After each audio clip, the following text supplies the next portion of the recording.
Boa noite. Hoje nós vamos falar sobre indulgência. Mas o que seria a indulgência? A indulgência está relacionado com a tolerância, com a benevolência e é a virtude da caridade com o nosso próximo, com a falha dos outros, mas também com as nossas próprias falhas. Então vamos ver aqui o conceito de indulgência. Indulgência significa tolerância, benevolência. É saber relevar, perdoar, esquecer, dissimular diante de tudo que possa ser reprovável no comportamento dos semelhantes. Enfim, essa bela virtude permite que possamos fazer vista grossa aos erros do nosso próximo, né? Que nós possamos disfarçar a falha alheia para que a gente possa ser caridoso diante dos erros que a gente vê. E à medida que a gente desenvolve essa indulgência, essa tolerância, né, essa benevolência com nós mesmos, a gente pode também ter essa tolerância com o nosso próximo. Mas antes da gente desenvolver o nosso tema, que é a indulgência, eu gostaria de falar um pouco a respeito da nossa história, a história do homem, né? Porque quando nós observamos o desenvolvimento do homem desde a época mais primitiva, nós percebemos o quanto o homem foi capaz de se desenvolver, né, em todos os aspectos, né, especialmente nos aspectos do seu conhecimento, né, saindo da caverna, deixando uma vida nômade para viver em sociedade, né, e com esse desenvolvimento, quanto progresso ele trouxe para as civilizações, trazendo conforto, desenvolvendo conhecimento científico, as ciências, as artes, em todos os aspectos, né? É admirável quando a gente olha esse desenvolvimento do conhecimento, né? Cidades modernas, campos repletos de produtos e animais para abastecer milhões de pessoas, enormes rodovias, pontes, aeroportos gigantes, fábricas de alto desempenho, né? Monumentos e obras de arte de grande beleza são exibidos. E finalmente o avanço tecnológico, que é incomensurável, né? Nós hoje podemos estar em qualquer lugar do planeta, né? Por meio da internet, rapidamente, praticamente online, real time, observando tudo que acontece.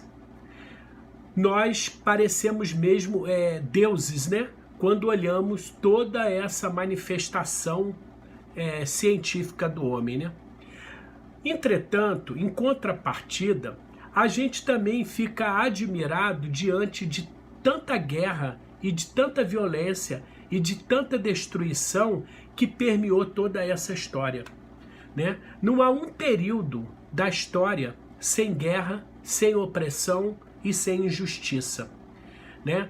Nós sabemos, sobre vários ângulos de visão, a importância das guerras e como elas são necessárias, muitas vezes até para conquistar a paz, obter liberdade ou fazer justiça, para a sociedade progredir e o homem evoluir.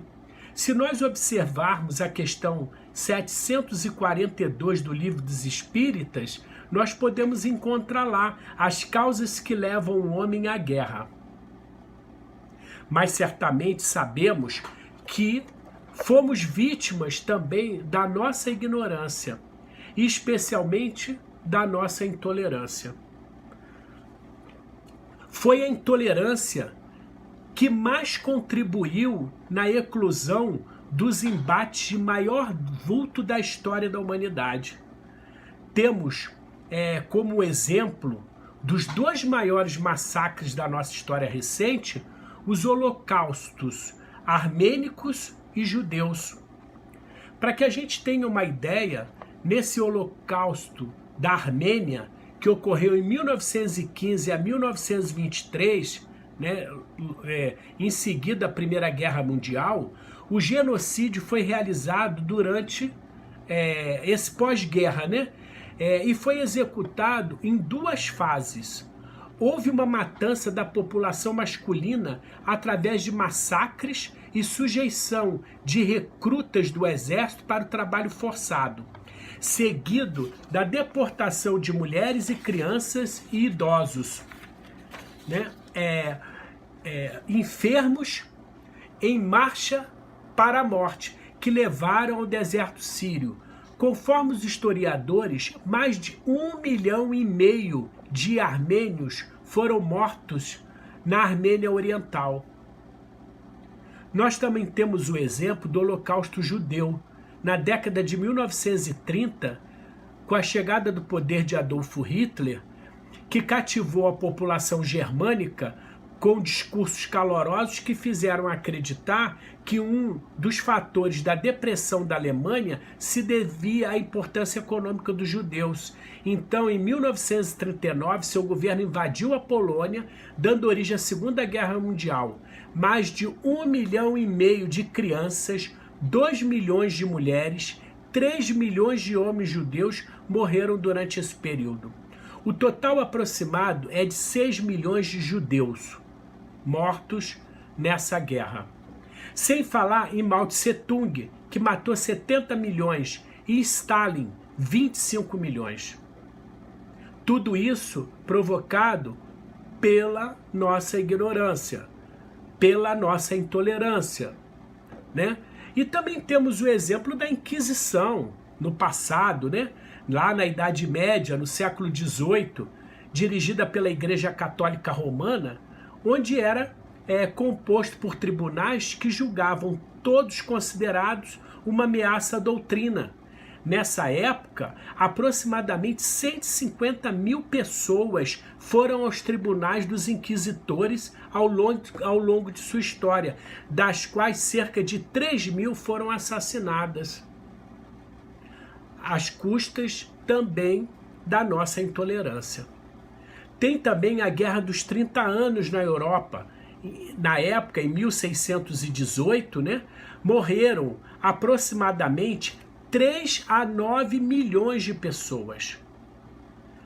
Enfim, a intolerância, ela tem sido a causa de todas essas guerras, né? Para que a gente tenha uma ideia, nós vamos dar um conceito aqui do que é intolerância. A intolerância corresponde à falta de habilidade ou vontade para reconhecer e respeitar diferenças em crenças e opiniões. Mas também pode estar baseada no preconceito e na discriminação, como, por exemplo, racismo, sexismo, antissemitismo, homofobia, intolerância religiosa e intolerância política. Se nós formos observar nos dias atuais, também vemos enorme polaridade política, discussão, briga e intolerância em relação ao pensamento do outro. E também vimos isso nas disputas religiosas por todo o mundo. A intolerância acusa e julga, porque não tem a capacidade de se colocar na posição do outro. Será que nós estamos agindo assim no nosso dia a dia?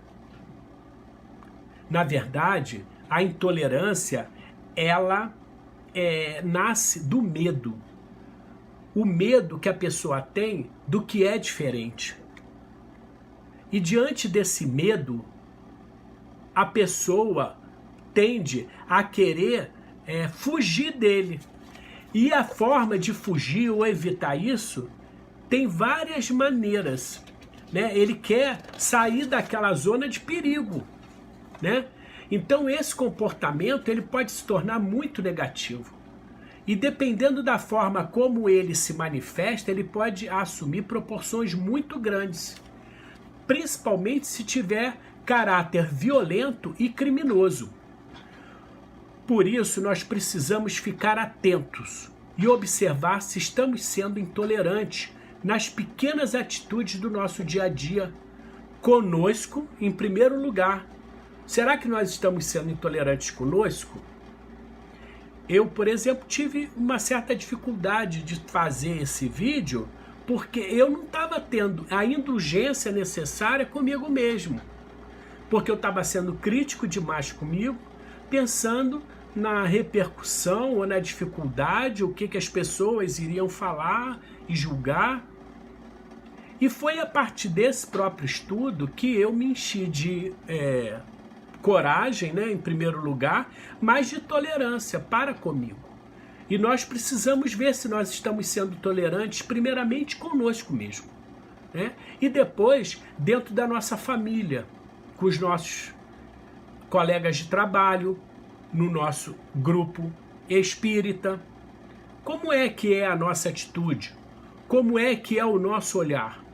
Nós temos um olhar de compreensão, de amor, nós temos um olhar de generosidade, ou o nosso olhar ele é crítico, ele está sempre olhando a falha do outro, né? Porque nós manifestamos aquilo que está dentro de nós. Então, a primeira cura, a primeira oportunidade que nós temos é de cuidar de nós mesmos. Bem, agora, quando essa intolerância se manifesta, ela pode ser, digamos, eu calo, né? Ou então eu tento também fazer o outro calar, punir a pessoa, mudar aquela situação que me incomoda. E a partir dessa atitude, se a pessoa é uma pessoa influente, ela pode querer ter uma atitude preconceituosa ou de discriminação a partir do seu próprio ponto de vista em relação à sua família, ao seu grupo religioso, à sociedade e até a uma cidade inteira. E a partir dessas atitudes é que nascem as guerras. Agora, olhando sobre o nosso ângulo íntimo, familiar, quando nós temos atitude de intolerância e que nós não conseguimos aceitar o outro e mudar aquela situação que está em volta, aquilo nos faz mal. Esse tipo de atitude, muitas vezes, não deixa nem a gente dormir. E é isso que a gente tem que pensar, né? O que nós podemos fazer para poder ficar em paz conosco, com a gente mesmo, em primeiro lugar, né?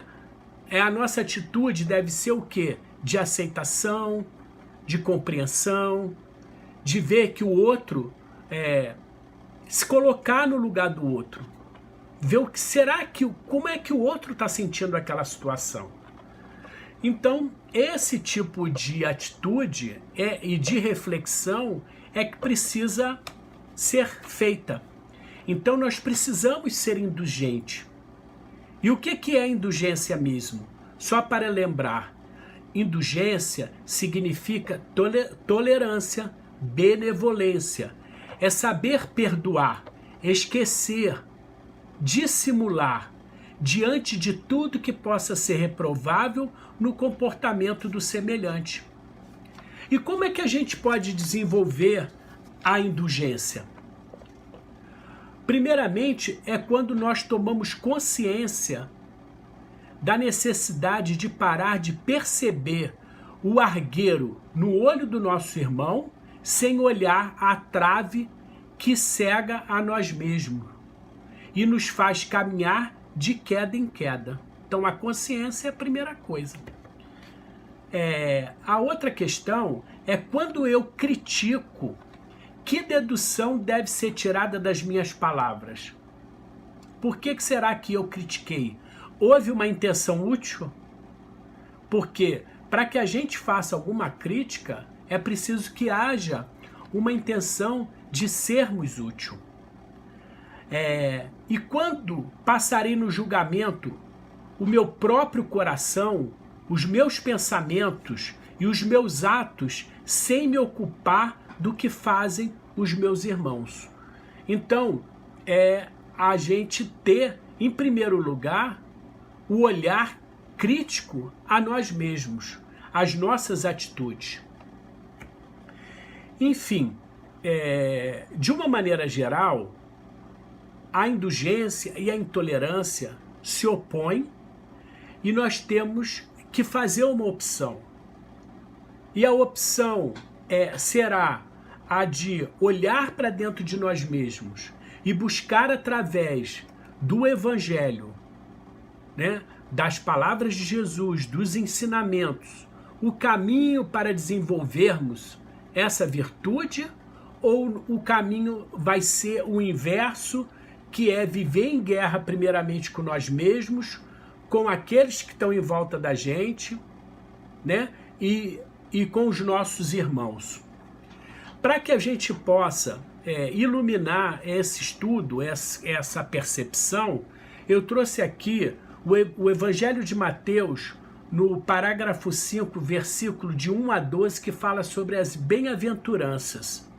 Então, bem-aventurados os humildes de espírito, porque dele é o reino dos céus.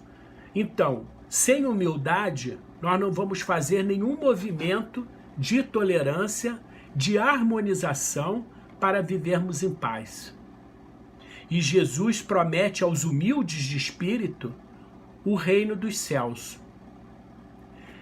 Bem-aventurados os que choram, porque serão consolados. Então, se muitas vezes nós somos humilhados pela intolerância do outro, nós temos que ter a paciência e a fé de que nós receberemos o consolo necessário. Não é o revide, nem a raiva que vai nos levar à paz interior. Bem-aventurados os mansos, porque herdarão a terra. Então, se Jesus promete aos mansos a terra, significa que a nossa terra não será uma terra de guerra, será uma terra de quem quer viver com mansuetude, de quem quer viver em paz. Bem-aventurados os que têm sede e fome, sede de justiça e fome, porque serão fartos. Então, se nós sofremos alguma dificuldade, né, financeira, material ou de justiça, Jesus também promete que nós seremos satisfeitos. Haverá fartura sobre isso. E não vai ser nem com a intolerância, e nem com a guerra, e nem com o ódio que nós vamos conseguir isso. Bem-aventurados os que têm limpo o coração, porque verão a Deus. Então, primeira coisa também, conforme a gente está falando, é de buscar dentro de nós essa limpeza dos nossos sentimentos, né? É ir lá e olhar para ver o que a gente está sentindo e encher os nossos sentimentos de amor, de aceitação. Bem-aventurados os pacificadores, porque serão chamados filhos de Deus. Então, é através da atitude de pacificação. Se a gente está vendo uma disputa, uma discussão dentro de um grupo, qual é a nossa atitude ideal? De pacificar.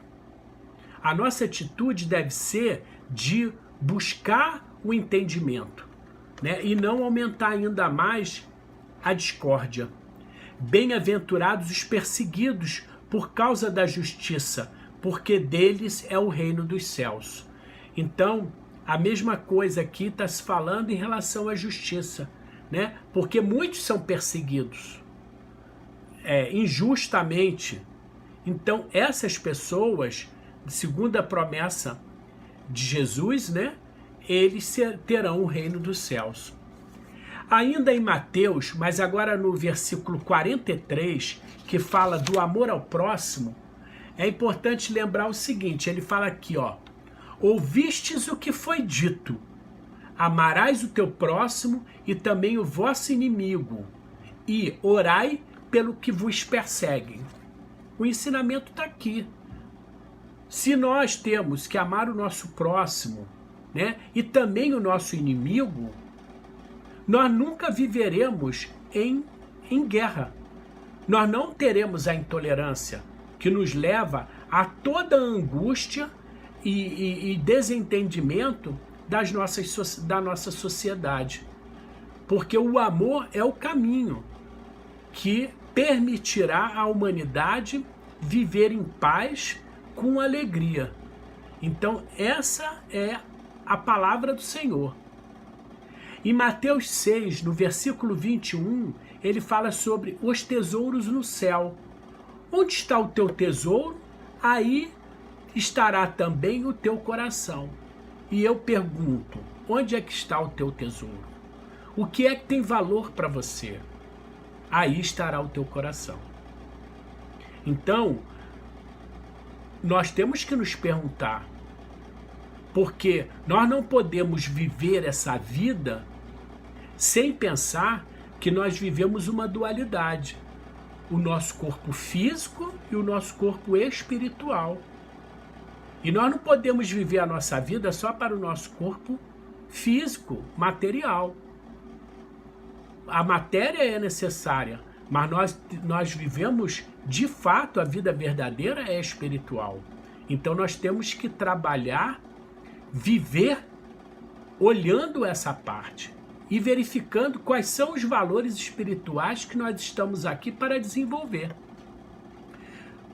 Aí estará o seu tesouro, aí estará o seu coração. E Mateus 6,22 fala sobre a luz e as trevas. São os olhos a lâmpada do corpo. Se os teus olhos forem bons, todo o teu corpo será iluminado. Você veja, mais uma vez a importância da gente limpar, da gente sanear, da gente melhorar o nosso interior. Porque quando a gente tiver com essa parte do nosso ser desenvolvida, nós vamos ver no nosso irmão, na nossa sociedade, as melhores impressões. Porque os nossos olhos verão o bem e o amor e a fraternidade fora de nós. Em Mateus 7, no versículo 1, fala: o juízo temerário é proibido, ou seja, não julgueis, para que não sejais julgados. Então, se nós somos todos imperfeitos, estamos aqui nesse planeta de provas e expiação, é porque nós temos coisas para melhorar. Então, por que nós devemos julgar? Se a gente observar no Evangelho de João, no parágrafo 8, versículo 7, que fala sobre a mulher adúltera, ele fala, né, que aquele que dentre vós estiver sem pecado, seja o primeiro que lhe atire a pedra. E todos saíram. Ninguém atirou a pedra na mulher. E Jesus, mesmo com toda a sua perfeição, também não atirou. Então, é essa atitude que nós temos que ter. Não julgueis, para que não sejais julgados. Em Mateus 7, versículo 24, que fala sobre os dois fundamentos, ele fala: todo aquele que ouvir estas palavras e as praticar será comparado a um homem prudente e que edificou a sua casa sobre rocha.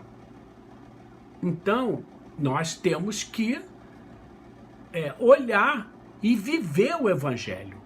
Não adianta só nós estudarmos e sabermos na ponta da língua tudo que Jesus falou. Tudo que os apóstolos nos trouxe da palavra de Jesus. Nós temos que, paulatinamente, devagarzinho, e vivendo o Evangelho. Em Mateus 9, versículo 10 a 13, Jesus come com pecadores. Jesus disse: os sãos não precisam de médico, e sim os doentes. Misericórdia quero e não holocaustos, pois não vim chamar justos, e sim pecadores ao arrependimento. Então Jesus veio ao mundo para todos nós, porque todos nós necessitamos dele. Todos nós somos pecadores em termos, né? Na verdade, espíritos em evolução, com falhas, que precisa da luz e do amor que Jesus nos trouxe. Mas não adianta a gente não viver, não conhecer, não praticar, né? Em Mateus 10, no versículo 24 a 33, os estímulos, está dito: o discípulo não está acima do seu mestre, nem o servo acima do seu senhor. Mais uma vez está mostrando aqui a importância da humildade. Porque se nós não formos humildes em reconhecer que nós precisamos melhorar, que nós não somos melhor do que ninguém, que não somos nós que temos a verdade, né? Quantas pessoas ficam aí se debatendo quem é que vai dar a última palavra, quem é que falou a verdade? Cada um pode ter a sua verdade. Porque cada um tem uma história de vida, cada um tem um valor. Nós temos que ter esse tipo de olhar para que a gente também tenha a compreensão dos outros. Em Mateus 11, 28 a 30, vinde a mim todos que estáis cansados e sobrecarregados, e eu vos aliviarei. Tomai sobre vós o meu juízo, e aprendei de mim, porque sou manso e humilde de coração, e achareis descanso para as suas almas, porque o meu jugo é suave e o meu fardo é leve.